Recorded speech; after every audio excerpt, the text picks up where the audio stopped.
Hi friends, welcome back to channel. இன்றைக்கி நம்ம சேனலில் என்ன பார்க்க போகிறோம் அப்படின்னா, ஒரு கோல்ட் அண்ட் காஃப்க்கான ஒரு கஷாயம் தான் பார்க்க போகிறோம். இந்த கஷாயம் வந்து எஸ்பெஷலி ஃபார் சில்ட்ரனுக்கு, ஏன்னா வந்து வின்டர் சீசன் ஆரம்பிக்க போகுது அப்படின்றனால அவங்களுக்கு வந்து கோல்டு வந்து ஈஸியாக பிடிக்கிறதுக்கு நிறைய சான்சஸ் இருக்குது. இது அடல்ட்ஸும் எடுத்துக்கலாம், ஆனால் சில்ட்ரனுக்கு இது ஒரு பெஸ்ட் ரெமெடி. இப்போ நமக்கு கோல்டு இருந்தாவே ஆட்டோமேட்டிக்காக வந்து காஃப் இருக்கும். நமக்கு இருமல் ஏன் அதிகமாக வருது அப்படின்னா, அந்த சளி வந்து அந்த தொண்டைக்கிட்டேயோ அந்த நெஞ்சுக்கிட்டேயோ வந்து அப்படியே கட்டியாகி அப்படியே இருக்கிறனால, அந்த இடத்துலயே இருக்கிறனால நமக்கு வந்து இருமல் வந்து அதிகமாக வருது.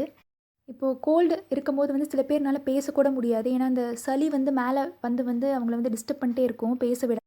இந்த தைராய்டு ப்ராப்ளம் ஏதாவது இருந்து அப்படின்னா கூட நமக்கு சளி இருக்கும்போது அந்த தொண்டைக்கிட்டேயும் அந்த நெஞ்சுக்கிட்டேயும் வந்து ஓவராக வலிச்சிட்டே இருக்கும். ஏன்னா அந்த சளி வந்து அங்கேயே கட்டி அப்படியே இருக்கிறனால நம்ம ஃபுட் ஏதாவது இன்டேக் எடுத்துக்கும் போது கூட நம்மளால் சாப்பிடவே முடியாது. அப்படி சாப்பிட்டோம் அப்படின்னா தொண்டைக்கிட்ட வந்து நம்ம ஓவராக வலிக்கும். இது எல்லாத்துக்குமே ரீசன் என்னென்னா, அந்த சளி வந்து அங்கேயே இருக்கிறனால நமக்கு வந்து ரொம்ப ஓவராக வலிக்குது. இப்போது நான் சொல்கிற ரெமெடி வந்து இன்டேக் பண்ணிங்க அப்படின்னா நமக்கு வந்து ஈஸியாக வந்து அந்த அங்கே இருக்கிற சளியெல்லாம் வந்து ரிலீஸ் ஆகிடும். அப்புறமா நமக்கு ஒரு நல்ல ரிலீஃப் கிடைக்கும். அதை கண்டிப்பாக நம்ம வந்து ஃபீல் பண்ணுவோம். இப்போது அதுக்கு தேவையான இன்க்ரீடியன்ஸ் என்னென்னு பார்ப்போம். அதுக்கு முன்னாடி நம்ம சேனல் வந்து ஃபர்ஸ்ட் டைம் பார்க்குறீங்க அப்படின்னா மறக்காமல் சப்ஸ்கிரைப் பண்ணிடுங்க. இப்போ ஃபர்ஸ்ட் ஒரு பாத்திரத்தில் வந்து ப்ரௌன் சுகர் எடுத்திருக்கேன் நான்.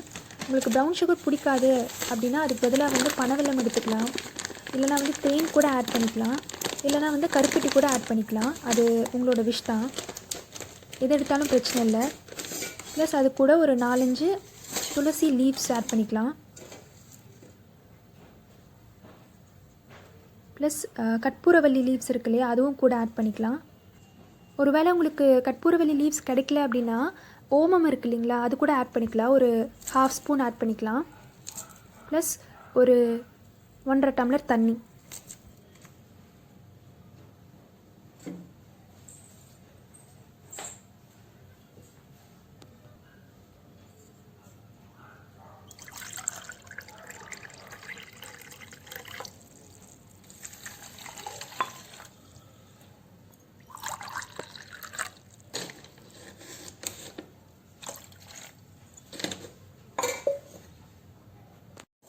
இப்போ இதெல்லாமே வந்து ஆட் பண்ணதுக்கப்புறமா வந்து நல்லா கொதிக்க வச்சுருங்க.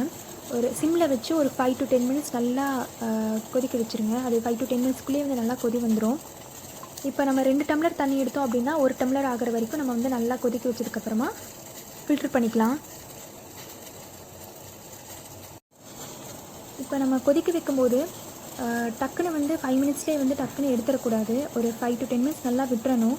ஏன்னா வந்து அது ஈஸியாக வந்து மேலே வர மாதிரி கொதி வர மாதிரி வரும். ஆனால் வந்து 5 to 10 மினிட்ஸ் வெயிட் பண்ணிவிட்டு அதுக்கப்புறமா வந்து ஃபில்டர் பண்ணிடுங்க. ஏன்னா அது நல்லா வந்து அந்த எசன்ஸ் எல்லாம் வந்து உள்ளே இறங்கினா தான் வந்து நம்ம இன்டேக் பண்ணுறதுக்கே ஒரு எஃபெக்ட்டு. ஃபர்ஸ்ட் வந்து துளசி லீவ்ஸ் இம்யூனிட்டி வந்து பூஸ்டன் பண்ணுறதுக்கு ஹெல்ப் பண்ணும். இன்ஃபெக்ஷனை வந்து ஹீல் பண்ணுறதுக்கு ஹெல்ப் பண்ணும். பிளட்டை வந்து ப்யூரிஃபை பண்ணுறதுக்கு ஹெல்ப் பண்ணும். இன்செக்ட் பைட்ஸை வந்து க்யூர் பண்ணுறதுக்கும் ஹெல்ப் பண்ணும். தென் பிளட் ப்ரெஷரை வந்து லோயர் பண்ணுறதுக்கு ஹெல்ப் பண்ணும். பிளட் சுகர் லெவலை வந்து மெயின்டைன் பண்ணுறதுக்கும் ஹெல்ப் பண்ணும்.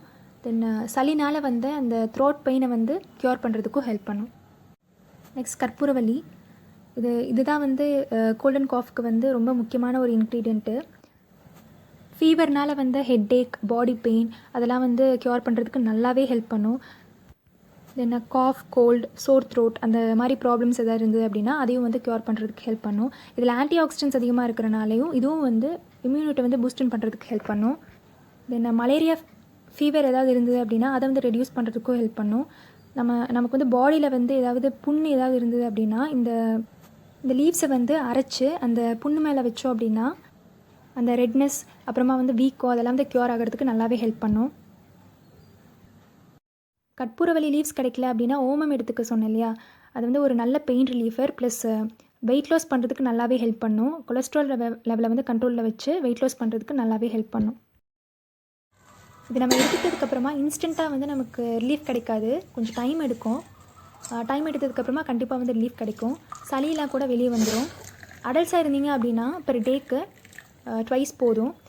குழந்தைங்களாக இருந்தீங்க அப்படின்னா ஒரு டைம் போதும். இப்போ வீடியோவில் எண்டுக்கு வந்துட்டோம் அப்படின்னு நினைக்கிறேன். இந்த வீடியோ உங்களுக்கு பிடிச்சிருந்து அப்படின்னா மறக்காமல் லைக், ஷேர் அண்ட் சப்ஸ்கிரைப் பண்ணுங்கள். தேங்க்யூ. வீடியோ பிடிச்சிருந்தா மறக்காமல் like, share, comment and subscribe பண்ணுங்கள். தேங்க்யூ.